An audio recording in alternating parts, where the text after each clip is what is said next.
I have fixed thousands of Samsung TVs, and I will show you how to fix yours by diagnosing the faulty parts and either repairing it at the component level or by sending it in for us to fix. Today we're working on the 2024 83-inch OLED model, covering the most common issue, which is a dead no power fault. With the power disconnected, we perform resistance checks on the power supply board. These are the 4 parts that we commonly see fail, so let's check each one of them. Starting with the fuse, and we're seeing OL, which means open line, so our fuse has actually failed open. Next, let's check the transistors, and we're getting 0 ohms, so that's a dead short. And on the other pin, also a dead short. Let's check the next one, 127 kilo ohms, and on the other pin, 1 mega ohm. To check our thermistor, we'll have to flip the board over, and a good thermistor should show us about 5 ohms. We get 65 kilo ohms. So this confirms we have a blown fuse, a defective transistor, and a defective thermistor. We are going to want to replace all 4 components since all 4 are known to commonly fail. If you had any of the same readings, then at this point you have confirmed you have a defective power supply, and you can either send it in for us to fix or keep watching the video and we'll show you how to replace each one of them one at a time. We'll start by unscrewing the screws from the transistors.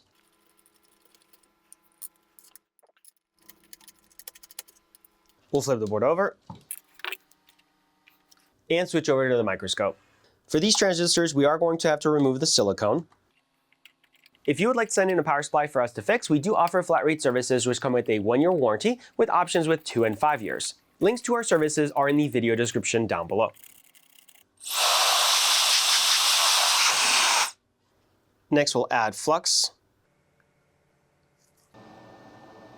and a little bit of extra solder for good flow. And we'll use our desolder wick to desolder the joint.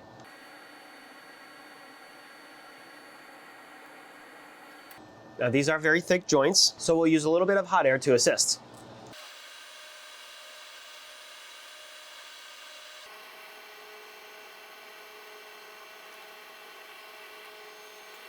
We'll repeat the process over here.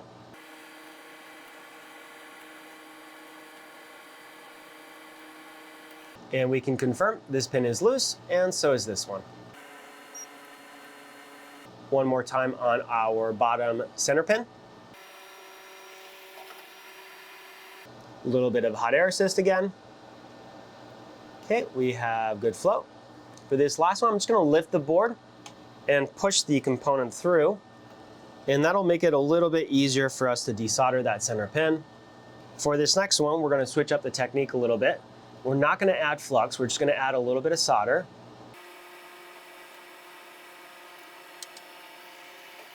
We're still going to use the hot air technique. Okay, we have good flow, but we're going to use the desolder pump to desolder the joint.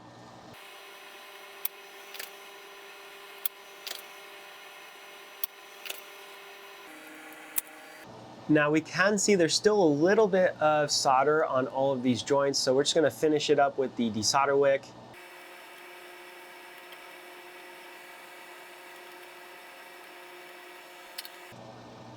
Okay, this pin is loose, this pin is loose, and not quite loose, but almost.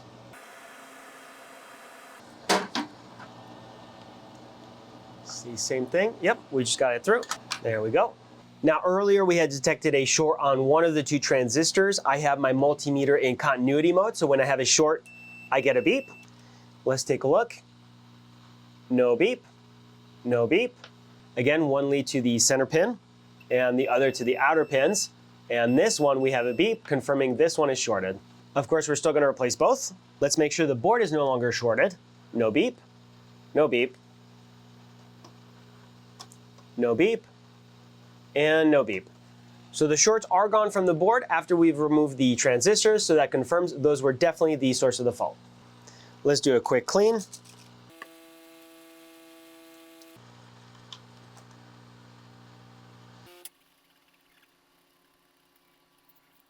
Now the replacements we have do come with the back exposed. We can't have that, so we did put double-sided thermally conductive tape on the back. We're going to remove that layer and cut a hole for our screw.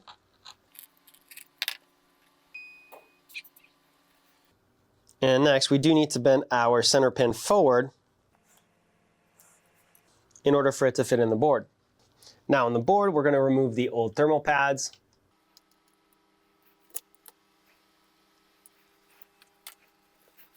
Give the heat sinks a quick clean.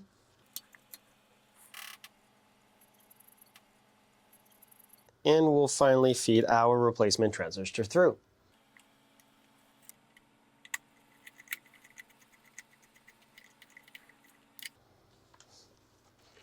Repeat the process one more time.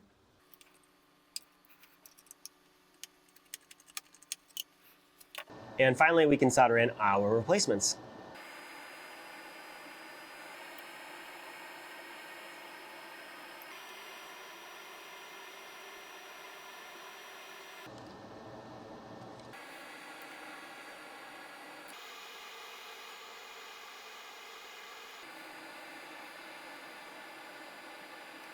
We'll cut off the leads.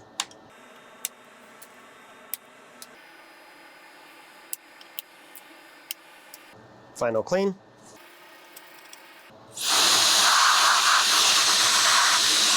Next, we're going to move over to the thermistor. Same process, a little cleanup, remove that silicone so we can properly solder it or desolder it.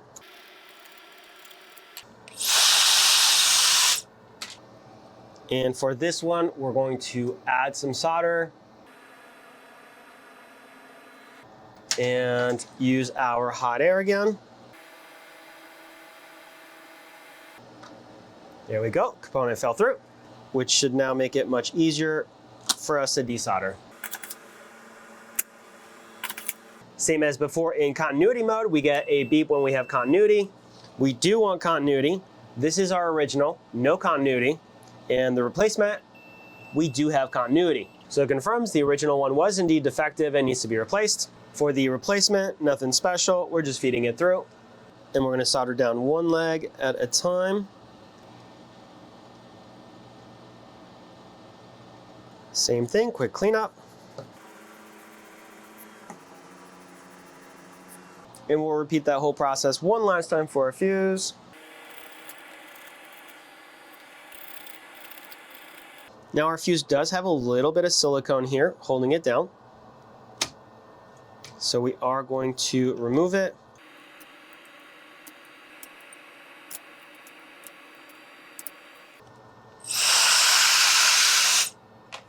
Adding a little bit of solder first to both legs.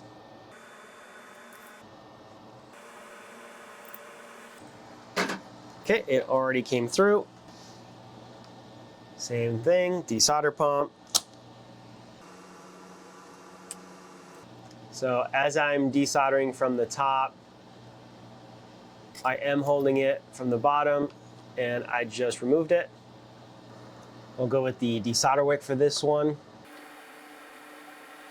There we go.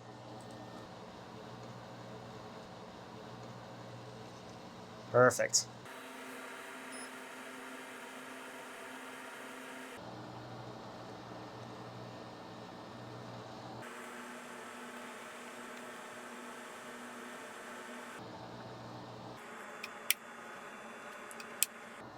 Final cleanup.